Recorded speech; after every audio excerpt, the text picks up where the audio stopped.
Baik, kita akan melanjutkan tentang dasar semikonduktor dan dioda. Jadi materi ini adalah kelanjutan dari materi OPAMP pada kemarin ya. Kita akan bahas dulu tentang semikonduktor. Kalau definisinya secara garis besar tuh semikonduktor bahan yang memiliki nilai hambatan jenis Pro antara konduktor dan isolator, yakni sebesar 10 pangkat min 6 sampai dengan 10 pangkat 4 ohmmeter. Perbandingan hambatan jenisnya itu ada 3. Ada konduktor, semikonduktor, dan isolator. Nah, di sini ada bahan 3 ya, yaitu tembaga, silikon pada suhu yang dipanaskan 300 derajat Kelvin, dan gelas. Untuk tembaga sifatnya itu konduktor, memiliki hambatan 1,7 dikali 10 pangkat min 8. Kalau untuk silikon pada suhu 300 derajat Kelvin yang sifatnya semikonduktor, yaitu memiliki hambatan 2,3 kali 10 pangkat 3. Dan yang terakhir ada gelas, isolator, sifatnya memiliki hambatan 7,0 dikali 10 pangkat 6. Nah, ini ada 3 buah bahan, yakni tembaga, silikon, dan gelas. Masing-masing memiliki panjang 1 meter dan diameter 1 mm. Jika pada kedua ujung bahan tersebut terpasang tegangan 10 volt, maka tentukan besar arus yang lewat masing-masing bahan tersebut.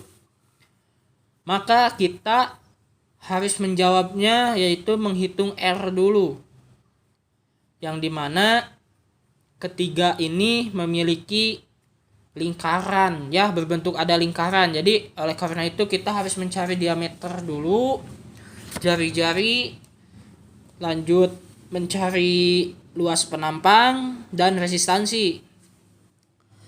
Maka di sini dengan rumusnya ada R per R sama dengan Pro L dibagi A, atau Pro-nya itu hambatan jenis, L-nya itu panjang beban, dan A itu luas penampang.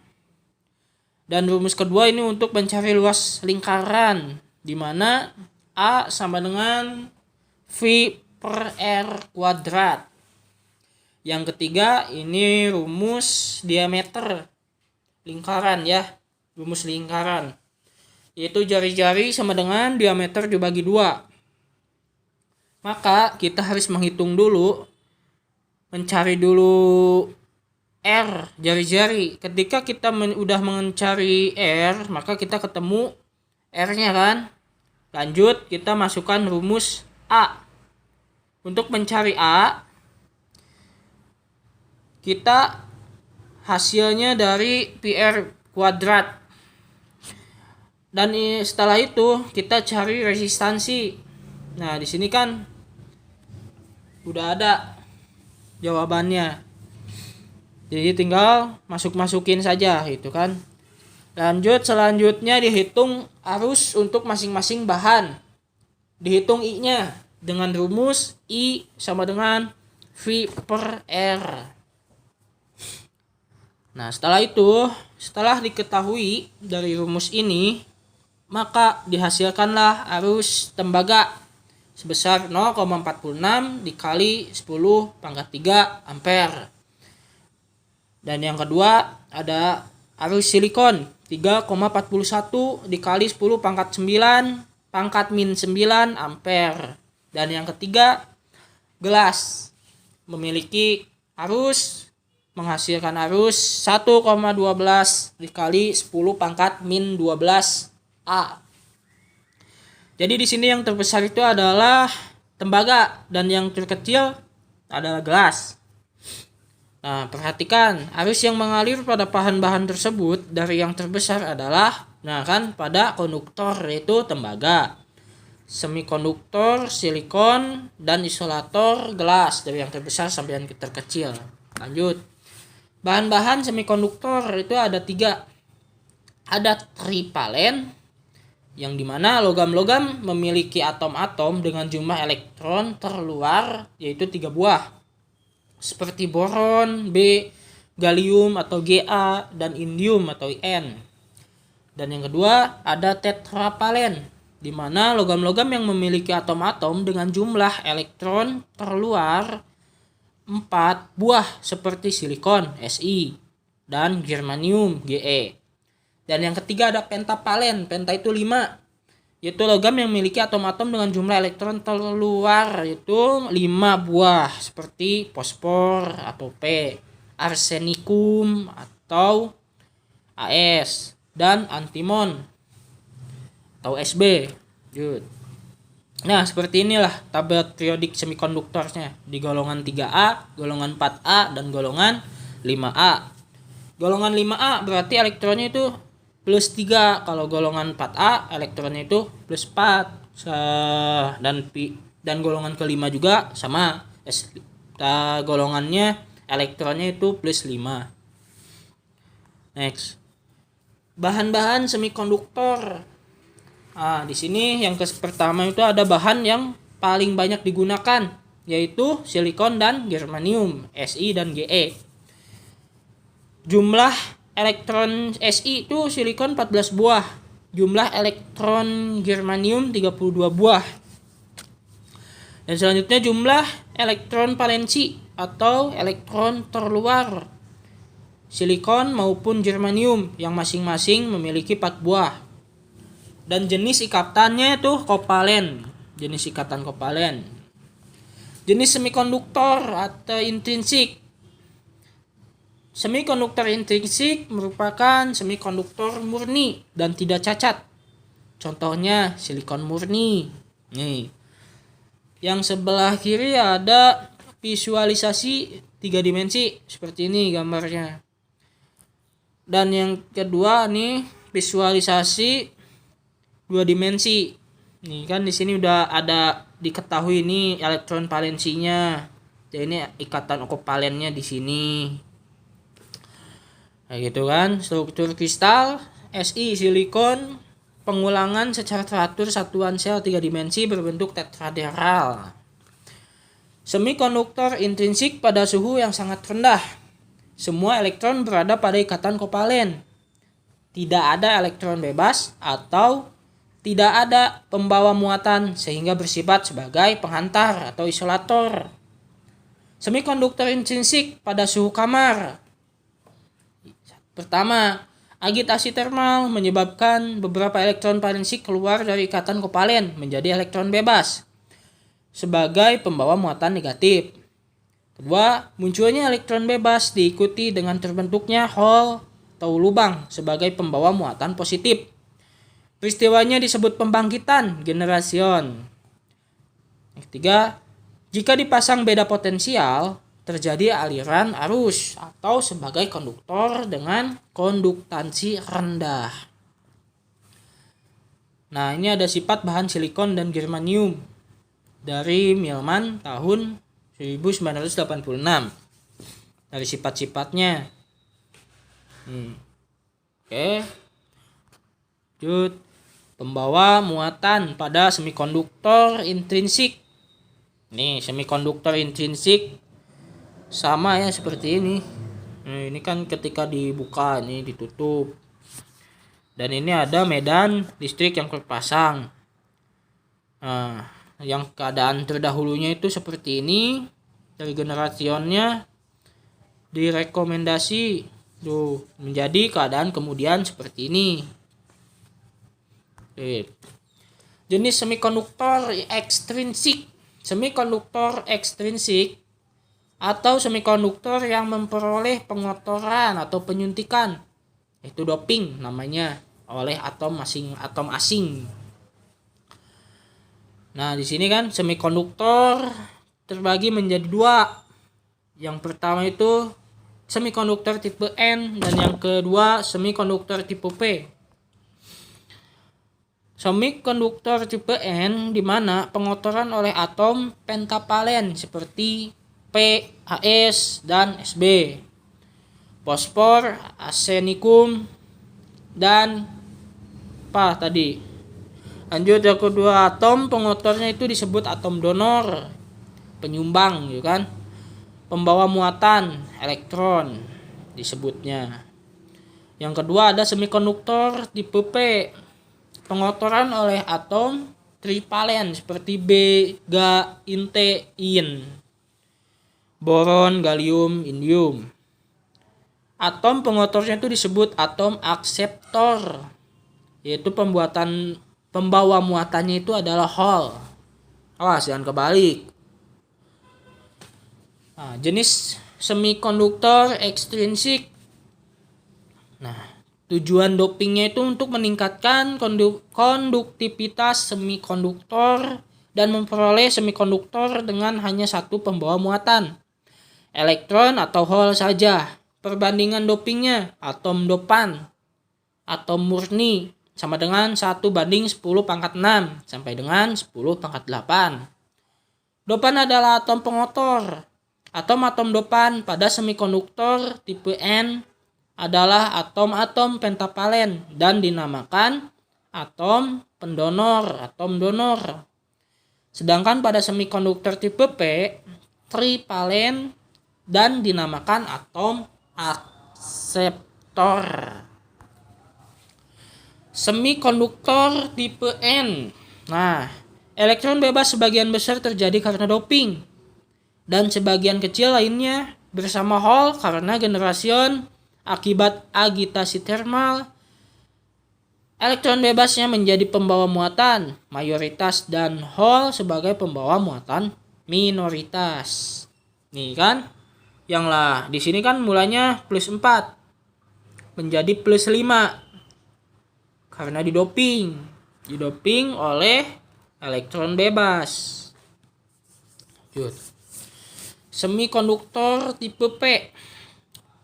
Hall sebagian besar terjadi karena doping dan sebagian kecil lainnya bersama elektron bebas karena generation akibat agitasi termal. Hall menjadi pembawa muatan mayoritas dan elektron bebas sebagai pembawa muatan minoritas. Nah, semula +4 menjadi +3 karena muatan Hall mayoritas dan elektron bebasnya sebagai pembawa muatan minoritas, jadi Hall. Oke, lanjut. Ada piranti semikonduktor. Beberapa piranti semikonduktor yaitu seperti dioda pertemuan PN, transistor, termistor, SCR, silicon controller rectifier, dan IC, integrated circuit. IC itu. Dioda pertemuan PN yang pertama ya. Suatu pertemuan PN adalah kristal tunggal semikonduktor yang pada satu sisinya mendapat penyuntikan atom akseptor dan pada sisi lain mendapat penyuntikan atom donor. Kedua, pertemuan PN merupakan blok bangunan dasar, basic building block, bagi piranti semikonduktor. Dan tiga, ada dioda pertemuan PN, diode pertemuan PN. Pertemuan PN yang pada kedua sisinya dilekatkan logam, metalurgi karbon, sehingga terdapat dua ujung logam yang merupakan terminal atau elektrode, yakni anoda pada sisi P dan katoda pada sisi N. Pertemuan PN di mana ada atom-atom akseptor dan atom-atom donor yang didoping, yang masing-masing didoping menjadi kristal tunggal semikonduktor. Maka hasilnya tipe P dan tipe N. Dioda pertemuan PN. Nah, seperti ini. Di mana ada kawat yang dirapatkan dengan logam, lalu dibungkus, ada tipe P, ada tipe N, di mana ini ada pertemuan PN ya, PN itu. Nah, seperti ini gambarnya. Maka hasilnya ada katoda dan ada anoda yang disimbolkan nih simbolnya. Lanjut. Pertemuan PN terbuka. Bidang pertemuan ion akseptor itu di negatif dan ion donor itu di positif. Nah, ini kan elektron. Ini kan yang di ion donor itu disebutnya itu elektron. Kalau yang di akseptor itu disebutnya hole. Jadi jenis P dan ini jenis N. Dan tengahnya itu bidang pertemuan. Lapisan pengosongan namanya. Atom-atom yang mengandung hole dapat digambarkan sebagai ion-ion negatif karena kekurangan elektron. Dan atom-atom yang kelebihan elektron sebagai ion positif. Ion-ion akseptor adalah ion-ion negatif dan ion-ion donor adalah ion-ion positif. Pertemuan PN terbuka. Lapisan pengosongan. Saat P dan N dipertemukan, maka terjadi difusi elektron ke arah P dan difusi hole ke arah N, menimbulkan arus difusi ke kanan. Kedua, terjadi rekombinasi atau penggabungan di sekitar bidang pertemuan sehingga elektron dan hole lenyap. 3. Di sekitar bidang pertemuan tidak terdapat pembawa muatan, maka disebut daerah pengosongan, depletion region. Nah, ada tegangan penghalang. Tegangan penghalang pertama itu ada lenyapnya elektron meninggalkan ion donor positif dan lenyapnya hole meninggalkan ion akseptor negatif. 2. Adanya ion positif dan negatif menyebabkan adanya medan listrik sehingga ada tegangan. Disebut tegangan kontak atau tegangan penghalang, barrier potensial. Menimbulkan arus drift ke kiri. 3. Karena pertemuan PN ini terbuka, maka ada kesetimbangan antara arus drift dengan arus difusi. Pertemuan PN dengan prasikap maju, forward bias, forward biasa gitu, forward bias. PD jenis P, anoda, katoda kan, ada jenis P, ada jenis N, sama kayak tadi. Lanjut.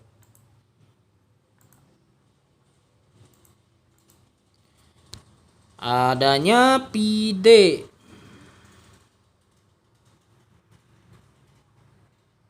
Nah, adanya PD menyebabkan arus difusi lebih besar dari arus drift. Jika potensial penghalang sebelum diberi PD adalah P0, maka potensial penghalang turun menjadi P0 dikurang PD.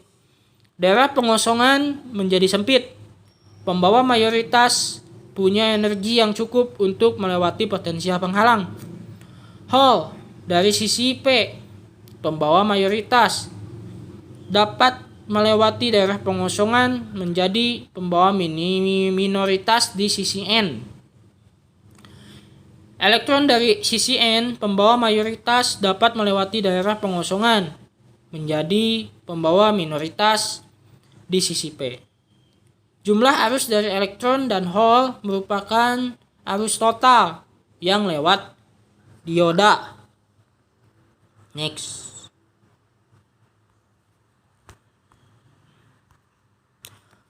Pertemuan PN dengan prasikap mundur atau reverse bias. Seperti ini gambarnya. Jadi hole pada sisi P bergerak ke kiri. Kan? Elektron pada sisi N bergerak ke kanan. Daerah pengosongan itu melebar. Potensi yang penghalang menjadi P0 tambah PD. Tidak ada arus lewat bidang pertemuan. Jadi tidak ada yang lewat di sini nih. Karena daerah pengosongan pada dasarnya merupakan semikonduktor intrinsik, agitasi termal dapat menyebabkan terjadinya generation sehingga muncul pasangan elektron dan hole pada daerah ini. Pengaruh medan listrik yang terpasang terhadap adanya elektron dan hole di daerah pengosongan menyebabkan terjadinya arus yang arahnya dari katoda ke anoda dan disebut arus balik saturasi yang besarnya 10 pangkat min 8 sampai dengan 10 pangkat 14A. Ini ada grafik arus dioda seperti ini. Nih ada breakdown, forward bias. Yang simbolnya itu dioda Zener. Nah, kayak gini simbolnya itu. Karakteristik unik Zener bekerja pada bias negatif. Dasar analisa dioda. Simbolnya anoda katoda nih seperti ini. Dioda tuh ya.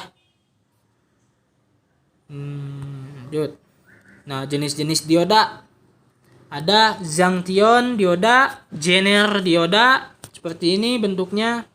Ada tunnel dioda, Schottky dioda, paraktor dioda, diode, triac, SCR, light emitting dioda, biasanya LED nih ya. Fotodioda. Jenis dioda dan penggunaannya. Nah, kayak tadi. Dioda silikon untuk penyearah arus. Pengaman tegangan kejut. Yang biasanya dipakai itu dioda IN4001, IN4002, IN4007, IN5404. Yang kedua ada dioda Zener. Biasanya untuk mengatur tegangan Zener yang 6,2 volt. Ada Zener 3,2 volt. Ada dioda bridge untuk penyarah gelombang. Penyarah gelombang penuh pada rangkaian satu daya. Biasanya itu dipakainya B40C800. Kiprox pada kendaraan bermotor. Kiproxnya. Ada LED, lighting emitting dioda, sebagai lampu indikator. Biasanya konsumsi arusnya itu rendah ya. 5 MA, 5 meter arus, 5 meter ampere. Long lifetime 1,5 sampai 3 volt saja yang digunakan LED-nya itu. Nah, seperti ini rangkaian dioda. Garis beban dari gambar menggunakan hukum tegangan Kirchhoff Voltage Law atau KVL yang diperoleh rumus P sama dengan PI per IRL, dengan RL adalah tahanan beban. Karena ada dua variabel yang belum diketahui nilainya, yaitu V dan I, maka diperlukan satu penunjuk lagi, yaitu karakteristik diodanya.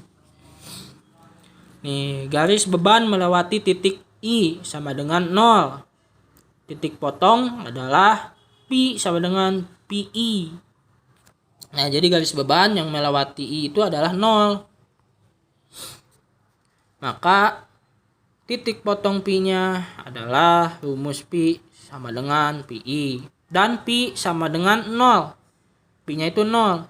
Jadi titik potongnya adalah I sama dengan PI dibagi RL.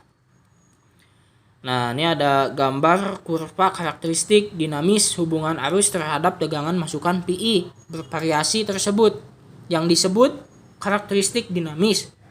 Lereng garis beban adalah tetap karena resistance beban RL-nya itu tetap.